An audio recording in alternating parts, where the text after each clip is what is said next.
You can start. Good morning, students. Welcome to the class of company law. So I hope in the last class you have revised what we have studied, what is company. So in today's class, we'll continue with the first chapter, and our topic for today will be what is the difference between a company and partnership firm. And the next thing that we'll be talking about will be the main and very important topic, lifting the corporate veil. So let's start.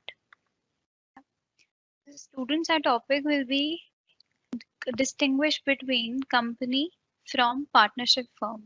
So company and partnership firm में क्या difference है? You all know that company क्या है? It's an association of person. It has separate legal entity. हमने last class में और इसके क्या characteristic features पढ़े थे? That company has perpetual succession. We can transfer shares in company, and one very important thing that we have studied, that company we have very limited liability. So let's look at the difference between number one, mode of creation. First point says that company is registered under which act? Companies Act 2013, whereas in partnership firm there is no obligation to register it. It is not compulsory to register a partnership firm in Partnership Act 1932. So पहला difference हमें ये clear हो गया that company को register कराना important है under which act? Companies act 2013. And under partnership firm हम registration करा सकते हैं but it is not compulsory, and अगर हम रजिस्टर कराते हैं तो it will be registered under which act? Partnership act 1932. Right students, next point is legal status. Company, we know that company has a separate legal entity. हमने पढ़ा था that company is a artificial person. ये एक law में हम register कराते हैं. It has perpetual succession. Perpetual succession का क्या meaning है? That partners may come and go and company will remain forever. आपकी जो company है वो हमेशा ही continue रहेगी, चाहे आपके partners की insolvency हो, death हो, insanity हो, कोई भी रीजन होगा, आपकी जो कंपनी है वो सस्टेन करेगी. Whereas partnership firms and partners are not separate, no perpetual succession. तो अगर कोई भी पार्टनर इंसॉल्वेंट हो जाता है या अगर पार्टनर्स की डेथ हो जाती है तो पार्टनरशिप फर्म की जो लाइफ है ना वो वहीं खत्म हो जाती है, जो फर्म है वो डिसॉल्व हो जाती है. पार्टनरशिप फर्म में परपेचुअल सक्सेशन नहीं होता. Next base of difference is liability of members. अब स्टूडेंट्स, हमें पता है कि कंपनी में जो मेंबर्स होते हैं वो सिर्फ अपने शेयर की वैल्यू के लिए ही लाइबल होते हैं. इसका क्या मतलब है? सपोज करो मैंने एक कंपनी खोली, पब्लिक कंपनी का मतलब है there will be lot of members, बहुत सारे पब्लिक जो है वो सब्सक्राइब कर सकती है शेयर्स. तो इन दैट केस अगर एक पर्सन ने 1 लाख के शेयर सब्सक्राइब करे तो उसकी लाइबिलिटी सिर्फ 1 लाख रुपीस की है. जितने के शेयर्स उसने परचेज करे हैं उतना ही अमाउंट उसने कंपनी को देना है. तो कंपनी में मेंबर्स की liability is very limited to the amount of unpaid value of the shares, whereas in partnership firm unlimited joint in several liabilities. हमने पढ़ा है कि पार्टनरशिप फर्म में क्या होता है, अगर प्रॉफिट्स इक्वल हैं तो लॉसेस भी इक्वल हैं, तो जो पार्टनर्स हैं उनकी लाइबिलिटी अनलिमिटेड है. Right. Next point is authority. Divorce between ownership and management. Management managed by board of directors who are the representative of the members. Ownership and management are common. Students, company में हमने देखा था कि जो company के owners हम किनको बोलते हैं? Share holders are the owners of the company. और जो कंपनी को चलाते हैं, जो रन करते हैं उसके operations, they are called the managers और बोर्ड ऑफ डायरेक्टर्स. तो जो हमारी कंपनी होती है उसमें दोनों चीजें बहुत डिस्टिंक्ट हैं. इट मीन्स कि जो कंपनी है उसमें जो ओनरशिप रहेगी वो तो हमारे शेयर होल्डर्स की होगी, एंड जो मैनेजमेंट है वो डायरेक्टर्स करेंगे. So there is a distinction between these two, the ownership and the management in company. Whereas आपकी जो पार्टनरशिप फर्म है ये इसमें कॉमन रहेगा, आपके पार्टनर्स ही ओनर्स हैं and they are the managers. Partners have the right to take part in the management. अब कंपनी में जो शेयर होल्डर्स हैं तो they don't have the right to take part in the management. ये voluntary है कि अगर आपने कंपनी में बोर्ड ऑफ डायरेक्टर्स रखे हैं तो वो ही मैनेज करेंगे, whereas in partnership firm कोई सेपरेशन नहीं है, ओनरशिप एंड मैनेजमेंट दोनों ही पार्टनर्स के हाथों में है.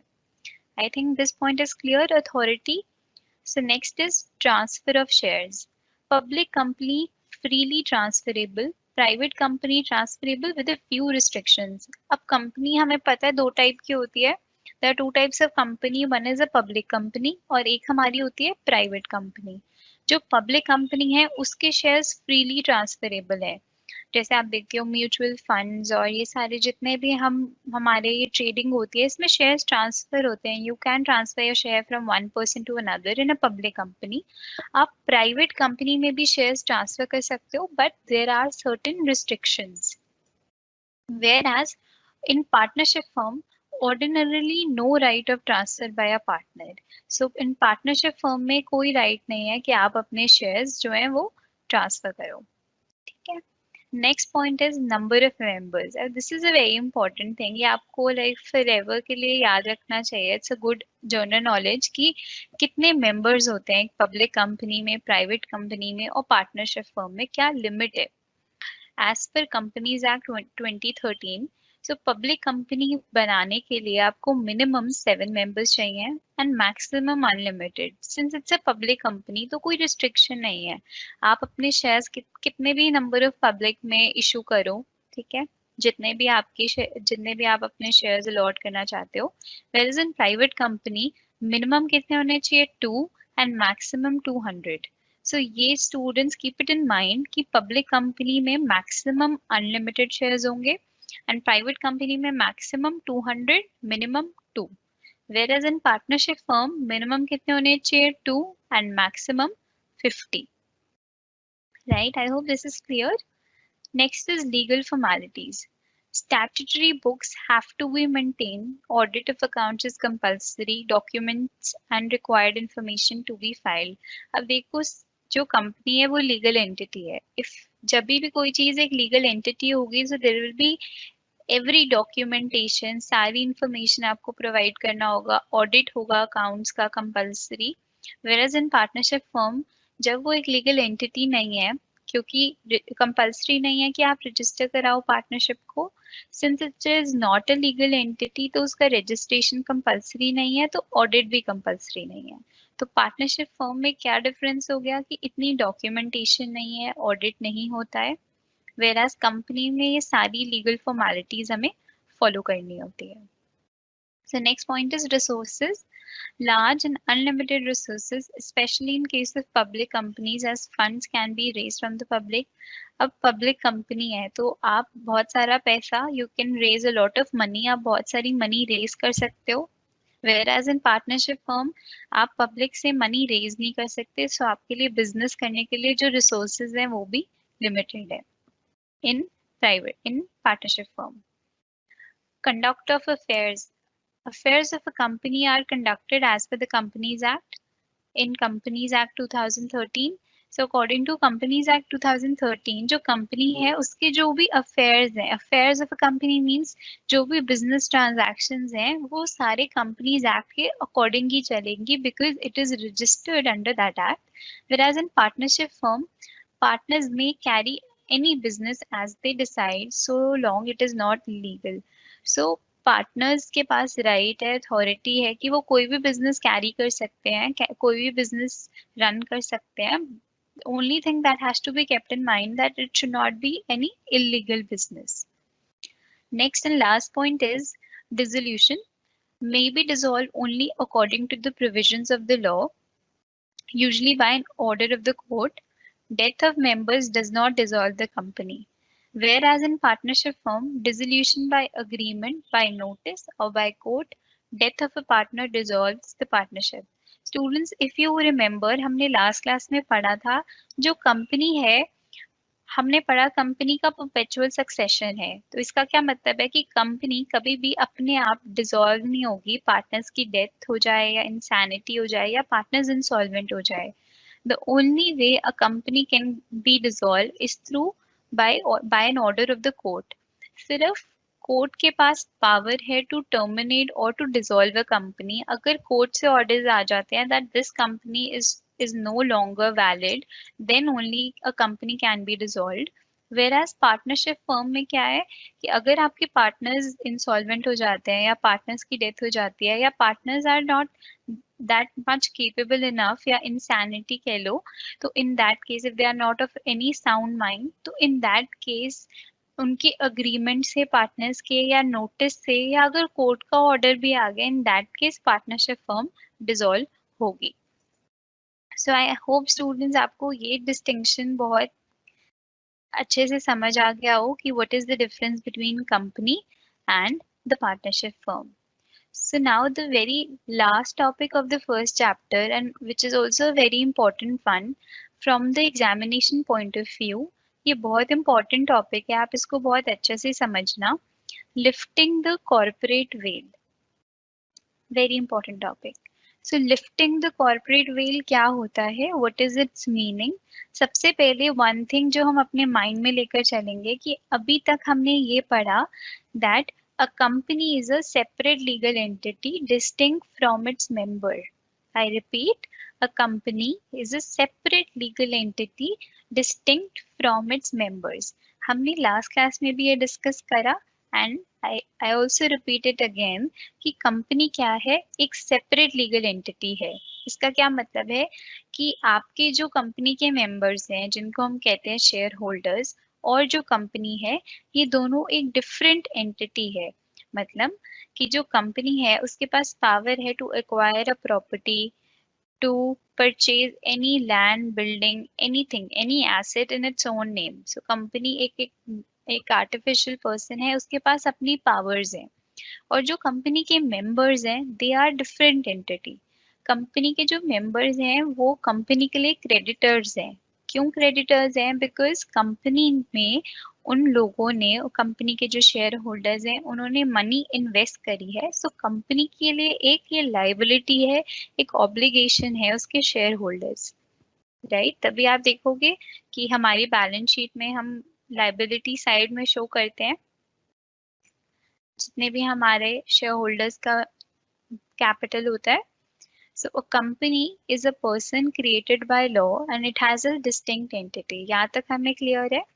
Yet in reality, it is an association of persons who are in fact the beneficial owners of the corporate property. The person behind the company are disregarded once they have formed a company and given to their association the status of a legal entity. The general principle laid down in Solomon versus Solomon is followed that a company is duly formed and registered as a separate legal entity and it is independent person with its own rights and liability distinct from its shareholders. So students, lifting the corporate veil क्या कहता है?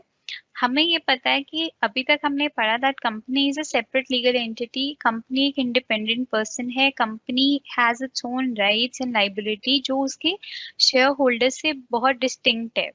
But lifting the corporate veil कहता है कि there are certain situations, कुछ scenarios ऐसे होते हैं जब आपको ये जो सेपरेट लीगल एंटिटी का जो भी कंसेप्ट है उसको लिफ्ट करना होता है। लिफ्ट मीन्स आपको इसको हटाना होता है। तो अब हम वो scenarios, that cases we are going to study कि जहां पर हम कहेंगे कि हम कंसिडर नहीं करेंगे कि कंपनी जो है वो सेपरेट लीगल एंटिटी है अपने मेंबर्स से। We will consider them one, कि जो मेंबर्स हैं और जो कंपनी है वो एक ही है कुछ सिनेरियोज में। However, there are certain cases when the corporate veil of company will be probed into and the veil is lifted. जो हम कहते हैं company distinct है अपने members से, जो हमारा अभी तक का हमारी अंडरस्टैंडिंग है, और जो कंपनीज एक्ट भी कहता है that company is a separate legal entity from its members, but there are certain scenarios, certain cases जहाँ पर हम इस जो भी हमारा फैक्ट है इसको लिफ्ट करेंगे। इसको हम बोलते हैं लिफ्टिंग द कॉर्पोरेट वेल। जब हम कहते हैं कि कंपनी और जो मेंबर्स हैं they are one entity, they both are same. So under this there are two categories: cases under judicial interpretation, cases under statutory provisions. तो सबसे पहले हम पढ़ेंगे cases under judicial interpretation। अंदर हमारे पास बहुत सारे अंदर सब हेडिंग्स है. Number 1 is determination of character of company, company acting as agent of share holders, benefit of revenue, evasion of personal and statutory obligation, and so on. So let's start one by one. Then I think आपको ज़्यादा understanding होगी. So first हमारा जो topic है, first सब heading जो case है जिसमें हम कहते हैं कि that company is same as its members and company is no longer a separate legal entity. So first है हमारा determination of character of company. Determination of character of company. In case it is suspected that the company is owned by the enemies of the country, the court may disregard the corporate veil and examine the character of persons in real control of the corporate affairs. So, इस determination of character of company में एक बड़ा important case है. That's a very important case. Daimler Company Limited versus Continental Tire and Rubber Company. Students mark it as important. ये एक important case है. इसमें मैं आपको explain करती हूँ कि हो क्या रहा है. इस केस में क्या है कि supposedly आपकी कंपनी है इंग्लैंड में, ठीक है, आपकी कंपनी है इंग्लैंड में टायर्स मैन्युफैक्चरिंग की, ठीक है, बट आपकी जो भी कंपनी के ओनर्स हैं वो है Germans. So a company was incorporated in England to sell tires manufactured by a German company. So England में आपकी कंपनी है और जो कंपनी के ओनर्स हैं जो जिनके पास कंट्रोल है वो है जर्मन कंपनी, ठीक है. Now the real control of the company was in German hands. So चाहे आपकी कंपनी इंग्लैंड में है बट कंट्रोल किनके हैंड्स में है, जर्मन के हैंड्स में, तो हम कह सकते हैं so company it's a German company. अब during the world war one, during the world war first में क्या था, इंग्लैंड और जर्मन में वर्ल्ड वॉर चल रही थी. Now the company brought a case to recover a trade debt. अब जो हमारी जर्मन कंपनी थी जिसको इनकॉर्पोरेट करा गया था इंग्लैंड में, सो उसका एक और कंपनी के साथ एक ट्रेड डेट था जो भी एक इंग्लैंड की ही कंपनी थी. So the court said that since आपकी जो कंपनी है उसकी ओनरशिप किनके हैंड्स में है, जर्मन के हैंड्स में है, राइट. तो इन दैट केस और during the world war time जब भी ऐसे कंट्रीज में कोई भी कॉन्फ्लिक्ट चल रहा होता है या ऐसे आई से वर्ल्ड वॉर चल रही होती है, इन दैट केस अगर कोई भी कंपनी की ओनरशिप किसी एनिमी कंट्री के हैंड में है तो इन दैट केस हम यही कहेंगे कि it is a German company. तो इस केस में कोर्ट ने ये रिजल्ट दिया था कि that company can not claim it's compensation. जो भी उसका ट्रेड डेट है वो रिकवर नहीं कर सकती because it belongs to an alien enemies. It belongs to our enemies. जो वो कंपनी है चाहे वो इंग्लैंड की ही कंपनी है बट उसकी ओनरशिप किसके हाथ में है, जर्मन के हाथ में. तो इन दैट केस हम ये नहीं कह सकते कि इंग्लैंड में कंपनी है तो कंपनी इंग्लैंड की हुई और उसकी ओनरशिप है वो जर्मन्स हैं, तो ये सेपरेट लीगल एंटिटी का जो कॉन्सेप्ट है वो यहाँ वैलिड नहीं होगा. क्योंकि रीजन क्या है, अगर जो भी हमारी कंपनी है वो किसको बिलोंग करती है, हमारी एनिमी कंट्री को बिलोंग करती है, तो in that case separate legal entity का कंसेप्ट फॉलो नहीं होगा. हम कहेंगे अगर जर्मन कंपनी है, जर्मन की ओनरशिप है, चाहे कंपनी इंग्लैंड में है, तो ये दोनों सेपरेट लीगल एंटिटी नहीं है. They are one entity and belongs to German, right. Determination of character of company. तो इस पॉइंट कहता है कि हम कैरेक्टर देखेंगे कंपनी का, क्या वो कोई एलियन एनिमी कंपनी कंट्री की तो नहीं है, कोई एनिमी कंट्री से बिलोंग तो नहीं करती कंपनी. अगर कंपनी हमारी किसी एनिमी कंट्री से बिलोंग करती है और अगर उस कंट्री के साथ आपकी वर्ल्ड वॉर चल रही है तो in that case separate legal entity का कॉन्सेप्ट फॉलो हम नहीं करेंगे. Next is company acting as agents of the shareholders. अगर सिनेरियो है जो कंपनी है वो शेयर होल्डर्स की एजेंट है, तो कभी ऐसा नहीं होता ना, ऑपोजिट होता है. जो शेयर होल्डर्स होते हैं वो कंपनी के एजेंट होते हैं, शेयर होल्डर्स कभी भी प्रिंसिपल नहीं होते. अगर कभी ऐसा सिनेरियो हो तो इन दैट केस हम सेपरेट लीगल एंटिटी का कॉन्सेप्ट फॉलो नहीं करेंगे. Benefit of revenue. अगर आपने टैक्स इवेजन के लिए आपने अपनी बहुत सारी कंपनीज फॉर्म कर दी ताकि आप अपने जो टैक्स है उसको इवेड कर सको। आप बहुत सारे नंबर ऑफ कंपनीज फॉर्म करो एंड देन यू से कि ये तो कंपनी का रेवेन्यू है, ये मेरा रेवेन्यू नहीं है। तो इन दैट केस भी हम सेपरेट लीगल एंटिटी का कॉन्सेप्ट फॉलो नहीं करेंगे जब आप अपने रेवेन्यू को हाइड करने के लिए या अपने टैक्सेस को इवेड करने के लिए कंपनीज फॉर्म करो। Evasion of personal and statutory obligation. So again जैसे benefit of revenue था वैसे ही अगर आप अपनी कोई भी पर्सनल या स्टैट्यूटरी ऑब्लिगेशन को ना फॉलो करने के लिए आप ऐसे ही कंपनीज फॉर्म कर दो ताकि आप वो जो भी ऑब्लिगेशन है उनसे बच पाओ, तो इन दैट केस ऑल्सो हम ये नहीं कहेंगे कि कंपनी और जो उसके मेंबर्स हैं वो सेपरेट लीगल एंटिटी हैं। Next is avoidance of welfare legislation.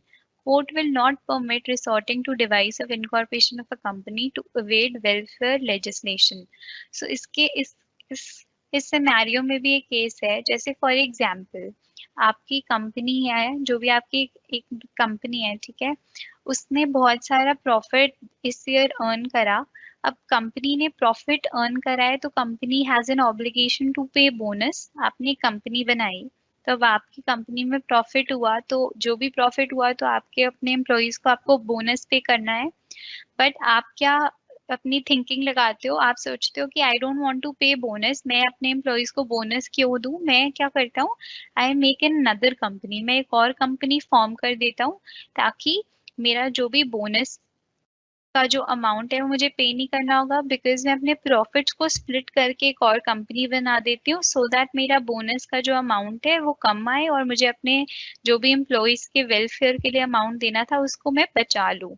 तो जब भी आप कोई भी ऐसे केसेस में इन्वॉल्व होते हो या ऐसे केसेस करते हो ताकि आपको अवॉइड करते हो, आप अपना टैक्स बचाने के लिए कंपनी फॉर्म करते हो या आप अपने एम्प्लॉयज को बोनस देने के लिए कंपनी फॉर्म करते हो या कोई आप अपनी ऑब्लिगेशंस को इवेड करने के लिए आप ऐसे ही एक कंपनी फॉर्म कर देते हो, तो वो सारे केसेस में कोर्ट क्या कहता है, लिफ्ट द कॉर्पोरेट वेल। वो कहता है इन दैट केसेस में कोर्ट आपके चेक करेगा कि आपका पर्पस क्या है कंपनी का। अगर आप एक सेपरेट कंपनी बना रहे हो, अगर ये सारे केसेस के लिए बना रहे हो, तो वो कहेगा कि your company is not a separate legal entity. जो कंपनी के ओनरशिप है और जो कंपनी है वो एक ही चीज है, दे आर द सेम।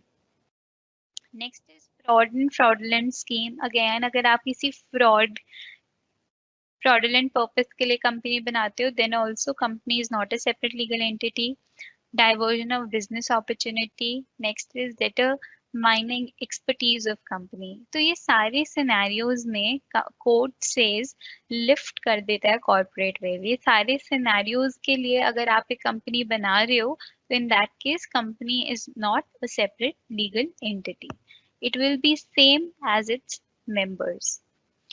ये तो जो हमारे केसेस थे वो केसेस अंडर जुडिशियल प्रोविजंस थे। अब हम पढ़ेंगे cases under statutory provisions. The Companies Act and the statute provide expressly the circumstances where corporate veil of a company is disregarded। तो अब हम statutory provision के according कब कब जो हमारा corporate veil है उसको disregard करते हैं। Reduction in membership। अगर जो हमने लिमिट पढ़ी कि सिंस पब्लिक कंपनी में मिनिमम 7 मेंबर्स होने चाहिए and in a private company minimum 2 members are required to form a company. So whenever there is reduction in membership, जो भी आपका प्रिस्क्राइब मिनिमम अमाउंट है, जैसे in public company 7 is the minimum amount, जब भी इससे लेस हो जाएगा देन ऑल्सो कॉर्पोरेट वेल जो हम कहते थे that a company is distinct from its member, ये डिसरिगार्ड हो जाएगा। In that case, your members and the obligation of the members and the obligation of the company will be same।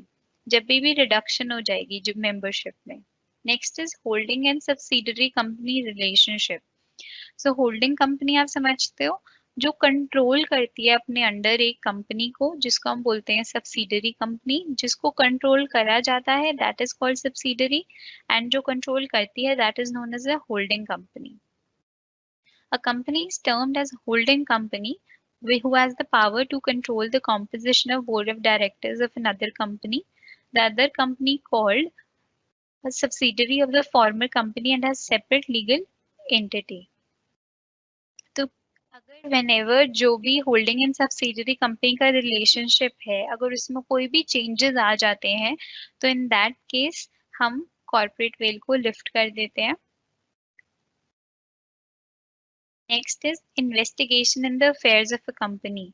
अगर court से orders आते हैं या कोई भी रीजन से इन्वेस्टिगेशन हो रही है कंपनी के अफेयर्स में, तो हम ये नहीं कहेंगे कि कंपनी इज सेपरेट एंड इसके मेंबर्स जो हैं वो सेपरेट हैं। तो अगर इन्वेस्टिगेशन हो रही है तो मेंबर्स और कंपनी सेम ही रहेगा, ऑब्लिगेशन सेम ही होगी। अगर इन्वेस्टिगेशन होगी तो members are also equivalent liable. Investigation of ownership of a company, then also directors with unlimited liability। अगर कंपनी के जो डायरेक्टर्स हैं उन्होंने मेमोरेंडम ऑफ एसोसिएशन में ही मेंशन करा हुआ है that they have unlimited liability, voluntary उन्होंने बोला है, तो इन दैट केस जो भी कंपनी के मेंबर्स हैं और जो कंपनी है they are same. Fraudulent conduct of business, in that case corporate veil फिर से लिफ्ट होगा अगर आपका बिजनेस फ्रॉडुलेंट पर्पस के रिगार्डिंग है। Failure to return application money, आपने जिन मेंबर्स को शेयर्स अलॉट नहीं करे एंड उनके जो आपकी एप्लीकेशन मनी है आपने उनको रीपेमेंट नहीं करी, इन that case also corporate veil is disregarded. Misrepresentation in the prospectus. In the case of misrepresentation in prospectus, every director, promoter, and every other person who authorized the issue of such a prospectus incurs liability.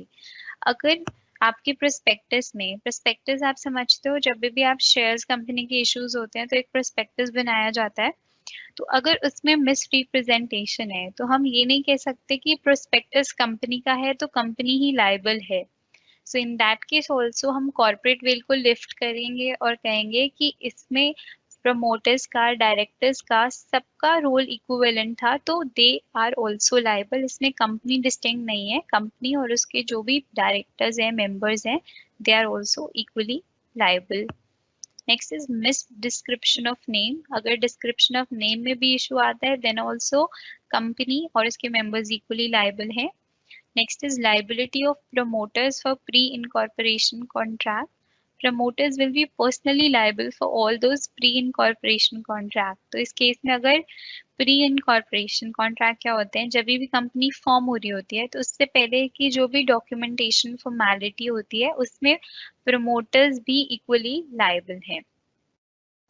So the next is Ultra Vires Act. The directors of the company will be personally liable for all those acts which they have done on behalf of the company. जो भी acts हैं जो directors ने undertake करे हैं तो उसमें they will be equally liable। हम नहीं कह सकते कि कंपनी तो सेपरेट लीगल एंटिटी है so only company is liable. So नहीं, जहाँ पर डायरेक्टर्स ने पर्सनली कुछ एक्ट्स करे हैं जिनके लिए वो पर्सनली लाइबल हैं या कंपनी के बिहाफ पर करे हैं, so in that case they are the same entity, they both are directors and the company, they both are equally liable.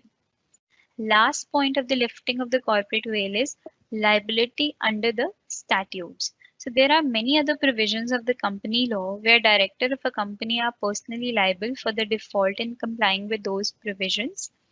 Some of these are non-maintenance of proper books of account. So students, कुछ चीजें हैं जिसमें directors ही personally liable हैं, जैसे अगर proper books of account, आपने अपनी company के अकाउंट्स प्रॉपरली मैनेज नहीं करे, they are not maintain properly, so companies act कहता है, तो इन दैट केस डायरेक्टर्स जो है कंपनी के they are personally liable for it. So in that case we can not say कि company is a separate legal entity तो company ही liable है, बिकॉज लॉ कहता है कि कुछ प्रोविजंस हैं जिनके लिए लाइबल सिर्फ डायरेक्टर्स ही होंगे, पर्सनली लाइबल। सो ये सारे सिनेरियोज थे जहाँ पर कॉर्पोरेट वेल को लिफ्ट करा जाता है, where we see that company is not a separate legal entity, company and the members are same, they both are equally and personally liable for the defaults in the company, right? So I think students, chapter 1 is clear to all. Chapter 1 हमारा finish हो जाता है जिसमें हमने सब कुछ discuss करा, company क्या होती है, कंपनी के कैरेक्टरिस्टिक्स क्या होते हैं, फीचर्स क्या होते हैं, what are the advantages of the company, disadvantages, distinction between a company and a partnership firm, and and the last and a very important topic जो हमने पढ़ा, किन किन सिनेरियोज में हम लिफ्ट करते हैं कॉर्पोरेट वेल को. So I hope your chapter 1 is clear. So now we'll start with the chapter 2, which is kinds of companies.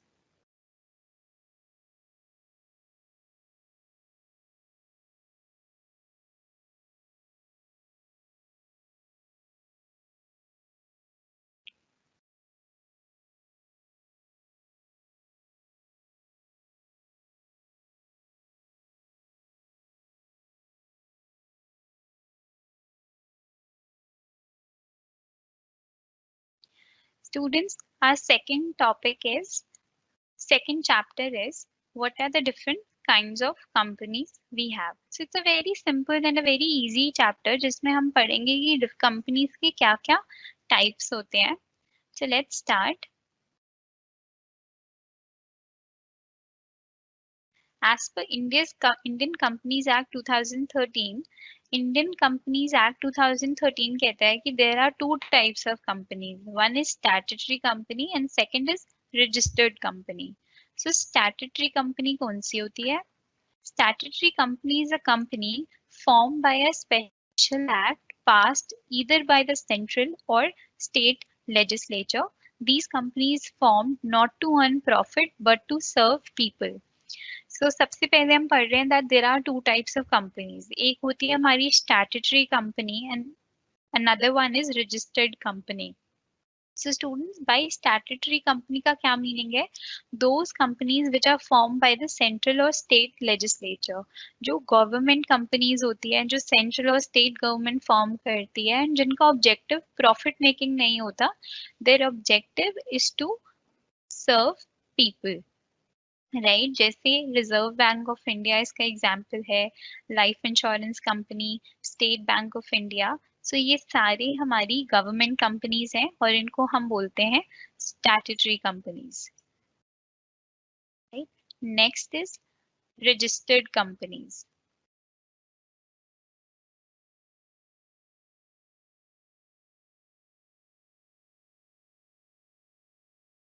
Registered company कौन सी होती है? Company registered under the Indian companies act 2013.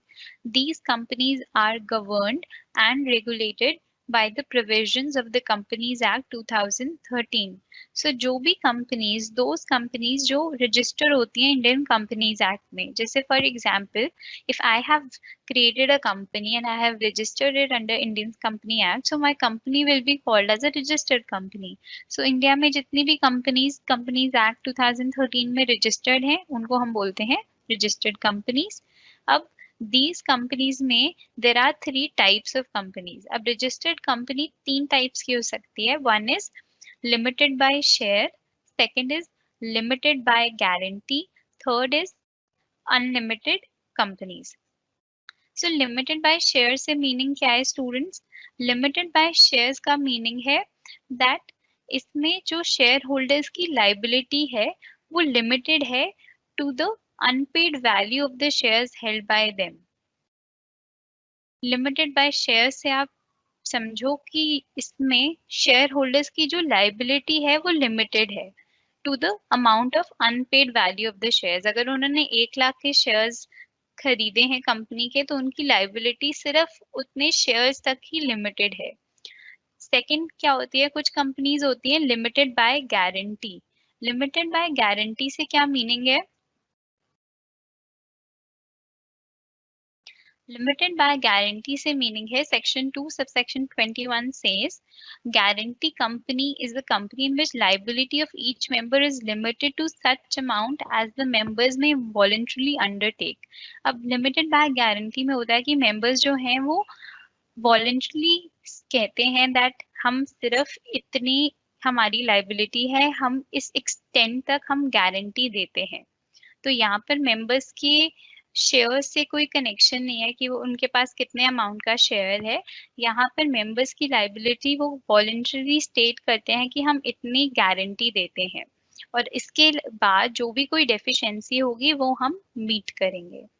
Next is unlimited companies. कुछ registered companies unlimited companies होती हैं। तो unlimited का क्या मतलब है कि इस केस में मेंबर्स की जो भी लाइबिलिटी है that is unlimited.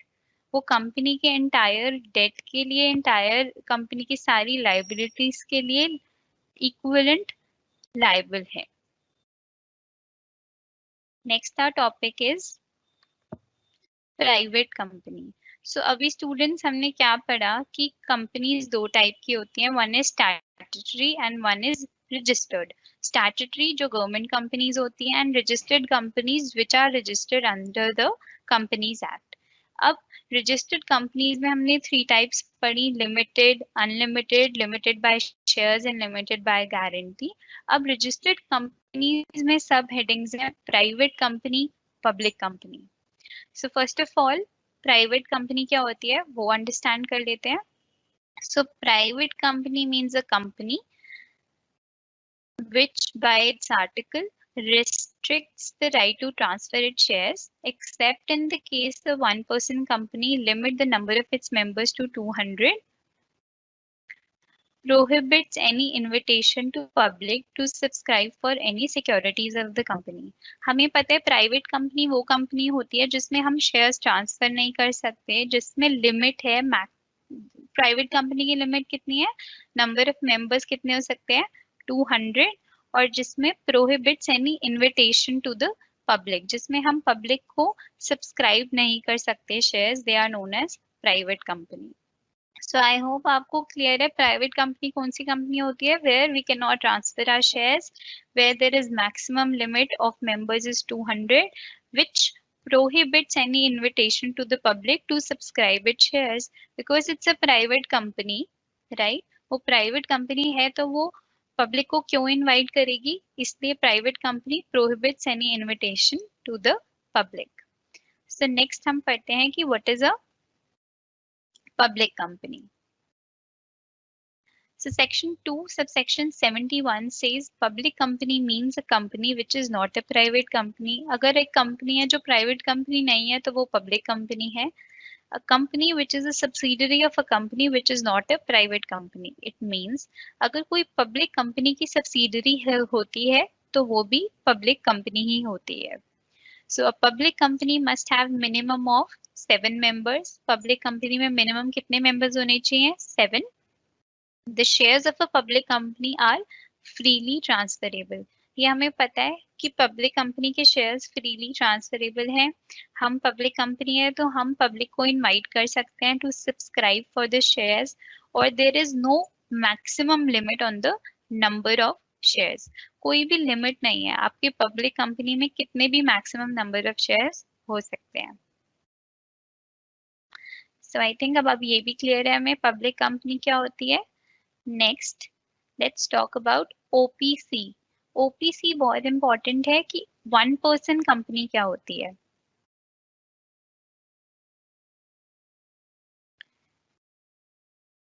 According to section 2 subsection 62 OPC, one person company is a company which has only one person as a member, as the name suggests one person company जिसमें सिर्फ एक ही member होता है और that person is liable, that person liability is limited to the company। अब ये बहुत ही important चीज है, that's a very important point students, कि OPC क्या होती है, which has only a one member company, one person company जिसका सिर्फ एक ही मेंबर हो तो वो वन पर्सन कंपनी है।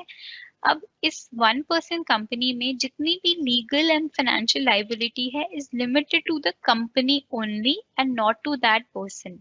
अब वन पर्सन कंपनी है तो जो वन पर्सन है जो कंपनी का मेंबर है तो वो लाइबल नहीं है कंपनी की लाइबिलिटीज के लिए, सिर्फ कंपनी ही लाइबल है। सो चाहे वो वन पर्सन कंपनी है then also the liability of the member is limited. The name of one person company shall include the word OPC within the bracket। अगर कोई कंपनी वन पर्सन कंपनी है ना, say suppose the company name is XYZ, so अगर वो one person company है तो उसके bracket में ओपीसी जरूर लिखा होगा। It is important. Law says as per the Indian companies act says अगर कोई भी वन पर्सन कंपनी है तो उसके नेम के आगे ब्रैकेट में वन पर्सन कंपनी मेंशन होना चाहिए। So I hope आपको ये क्लियर है कि 1% कंपनी क्या है, जिसमें सिर्फ 1% ही मेंबर है. Next our topic is holding and subsidiary companies. So holding company क्या होती है and subsidiary company क्या होती है, हमने अभी डिस्कस करा. A company which controls the other company, जो कंपनी किसी कंपनी को कंट्रोल करती है, that is known as the holding company. And subsidiary company क्या होती है, द कंपनी सो कंट्रोल, जिस कंपनी को आप कंट्रोल करते हो, that is known as a subsidiary company.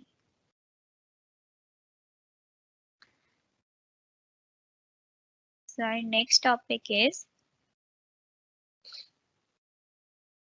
associate company.